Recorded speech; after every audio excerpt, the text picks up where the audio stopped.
If you're wondering whether the Seek Outside 12-man teepee is right for you, this video might help you make that decision.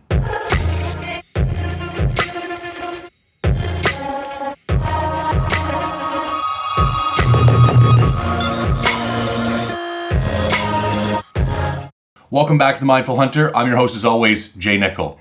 Now, this is not one of my typical super in-depth, overly analytical, and borderline neurotic reviews. This is more of like a field test overview. So I ran this teepee for 10 days in September with my brother and my father. So I've got a pretty good feel for what I like and what I don't like about the teepee. Also took some notes about setup, tear down, seam sealing, and a bunch of other stuff. And I find with shelters, one of the most beneficial things that companies don't seem to do enough of is take pictures and video with gear and people inside the shelters. Because it's so challenging to know which shelter is going to suit your needs perfectly, being able to see them set up with people and gear inside in lieu of being able to touch and feel them and be with them in person, like that's the thing. Especially being in Canada, it's really hard to interact with this gear in person. So I have found the next best thing is for me to take footage with sleeping pads and cots and gear and people inside the shelters. And that gives you guys the ability to see like, oh, okay, that's how much room that 12-man teepee actually has once it gets set up. So the way we're gonna open this video is I shot a bunch of footage during that hunt. I did like a little mini in the field review. And then I've had some additional thoughts since then. So I'll play all that footage, then I'll jump back in and I'll add some additional context. Okay, we're just wrapping up a week elk hunting here in northern BC. We have the Seek Outside 12-man teepee with the Seek Outside XL stove. And I just wanted to give you an idea, depending on what kind of cots you're using and what kind of stove and how you're gonna spread people out, what that actually looks like in terms of usable space on the inside, and just highlight some of the other characteristics of the shelter, some things I liked, some things I didn't like. So we had 3 Cabela's XL cots, and this was kind of the most efficient way we could space them out while everybody still had kind of primary coverage with the liner. So here's the first thing I want to point out. I only opted for half a liner. Now, part of the reason for that was cost. It's about $200, and it was one of the things that I think I was chatting with somebody at Seek Outside, and they recommended, just start with half a liner, and if you need more, you could always order the second half later on. It also adds weight. So that was the other thing I was thinking, that if I ever did want to use this, not really in a backpacking scenario, but in a scenario where weight would be important to me, I figured you could always sleep everybody on one side. I underestimated how much room these large cots would take up. And if I was gonna do this a second time, what I would do, especially in a teepee setting, is I would use a low profile cot, because you'd be able to push everybody closer to the walls and keep them underneath the liner. Because even with just 3 normal dudes sleeping in here, this non-lined side still accrues quite a bit of condensation, and I'll wake up and this is my kind of setup right here, and you can see that half of my quilt is on the non-lined side. Now, another issue, let me finish my train of thought first. By having low profile cots, we could have pushed all the cots closer to the outside of the tent, and it would have freed up more room in the middle of the teepee, and it would have allowed everybody's sleeping bag to be completely covered by the lined side. Because here's another drawback about fully lining the teepee. It covers all 12 panels.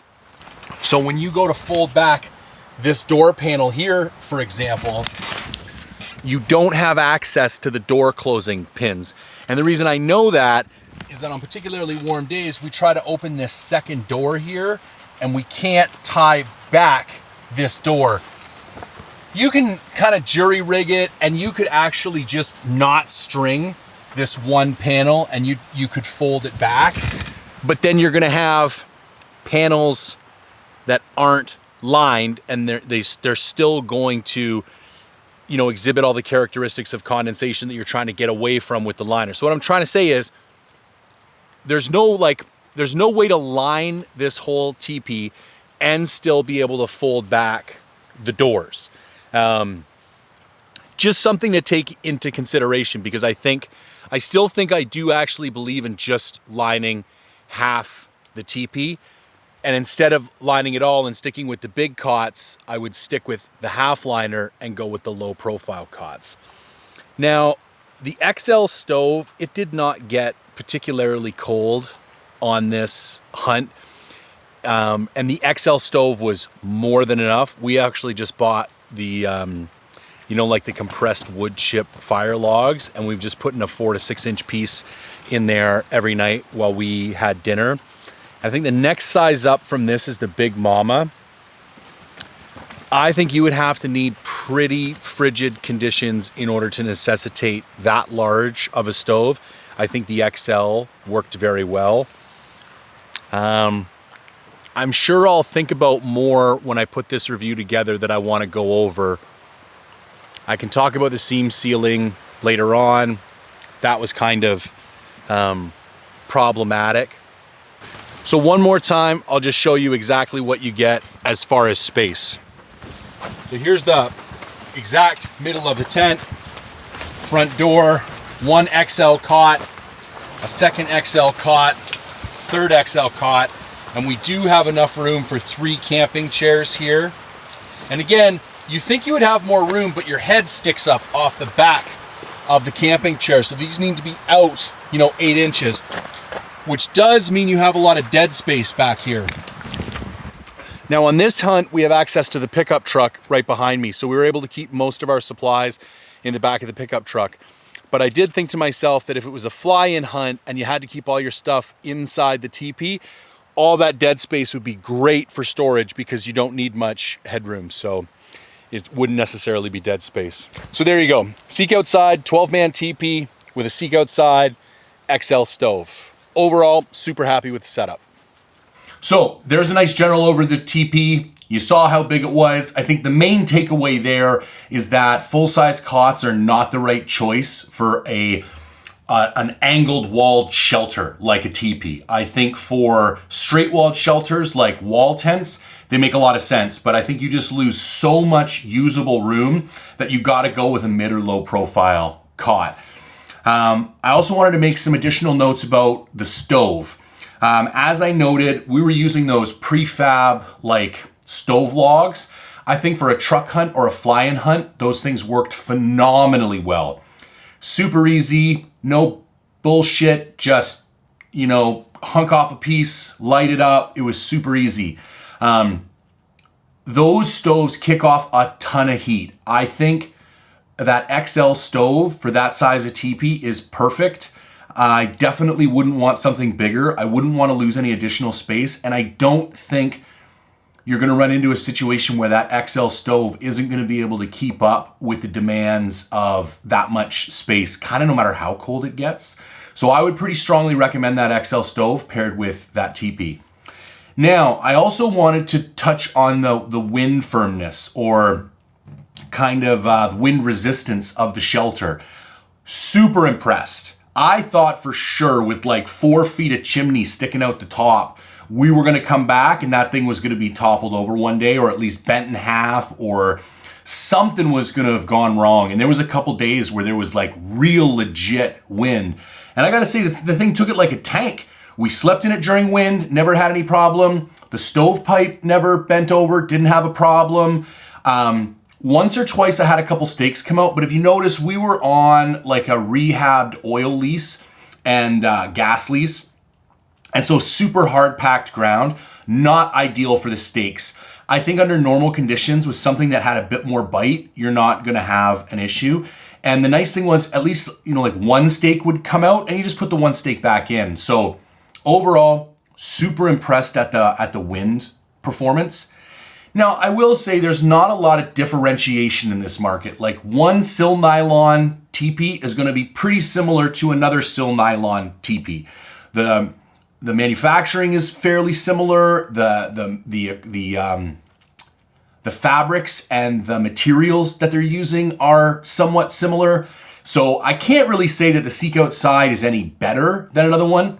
I think the Seek Outside is priced very competitively. I think they have great customer service. I think turnaround time can leave a little bit to be desired at times when they get really bogged down.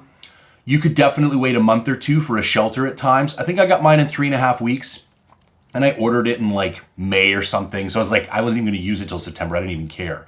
But I would make that note about Seek Outside is that shipping times and lead times can be frustrating for some individuals. Okay, seam sealing.